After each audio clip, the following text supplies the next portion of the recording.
Salut à vous tous, mes très chers amis, ma petite famille. Aujourd'hui, fait vraiment une ambiance Halloween parce qu'il pleut, il fait un peu frais et il y a des orages, il y a du vent et puis ça inspire d'autres pensées, d'autres... Je ne sais pas si vous pouvez entendre. Je ne sais pas si vous pouvez entendre avec la musique, mais il vient d'avoir un tonnerre ici. Et puis, ça inspire, ça remet l'esprit dans un autre état, ça amène à penser autre chose. Et puis, je vais me laisser emporter par cette ambiance qu'on a aujourd'hui. Et puis, on va voir, on continue avec notre série de vidéos et pour voir quelle est la carte qui va véhiculer un message ici pour quelqu'un parmi vous. Quel est le message ici pour mes très chers amis, ma petite famille, qui je remercie vraiment d'être là. D'accord. Oh. La carte qui est sautée, c'est le roi des bâtons. Je ne sais pas si vous pouvez le voir bien clair. Le roi des bâtons est là. Le roi des bâtons, c'est l'esprit d'un guerrier, c'est la détermination. Il va toujours avoir ce qu'il veut parce qu'il ne va jamais arrêter jusqu'à avoir ce qu'il veut. Avec le roi des bâtons, c'est sorti le 10 d'épée. Le 10 d'épée, c'est vraiment pour moi la fin d'un cycle de compréhension de vie, un cycle dans les schémas mentaux des pensées. Dans ces moments, ces tirages, ça m'indique ça.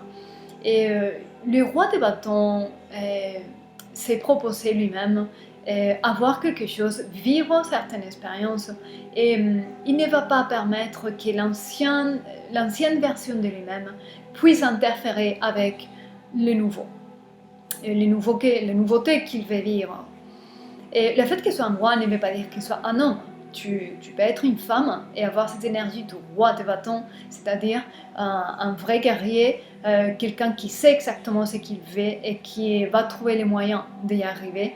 Et c'est une puissance masculine. Et c'est quelque chose qui t'appartient et qui est légitime. Et puis, tu identifies aussi, les 10 d'épée me dit que tu peux identifier aussi les traits de ton ancien toi et tes blessures, tes tendances anciennes qui maintenant ne te correspondent plus. Et puis si je regarde un peu les dos des cartes, il y a encore autre roi. Dans les dos des cartes, il y a ça. Il y a le pape avec le roi de denier. Alors, le roi de denier, c'est le roi de la stabilité. Et quoi qu'il ce soit, le roi de bâton veut quelque chose de durable, à long terme, quelque chose pour s'établir et ne plus bouger. Parce que c'est quelque chose qui sont légitimes à lui, qui l'appartient et qui lui satisfait. Avec le pape, ça m'indique vraiment qu'il est connecté. Le roi des bâtons, c'est quelqu'un qui est connecté à sa propre conscience supérieure et ses propres vœux du cœur. Vous pouvez entendre, il y a encore des tonnerres. J'espère que vous pouvez l'entendre. Et lui, il est engagé maintenant avec lui-même. Et c'est très bien, parce que ça accorde une certaine liberté. C'est un nouveau niveau de liberté intérieure et personnelle. Et tout ce qui le roi du bâton, le roi de la détermination va faire de maintenant, c'est parce qu'il est engagé avec son propre cœur, ses propres vœux, et tout ce qu'il va faire de maintenant ce sera honnête, libre, par amour, par appréciation de tout cœur. Je dis ça parce qu'il y a aussi les deux de bâtons d'un côté choix. C'est des choix, d'un choix véritable, le choix de marcher dans le chemin de lumière qui le conduit à sa propre intégrité, sa propre conscience.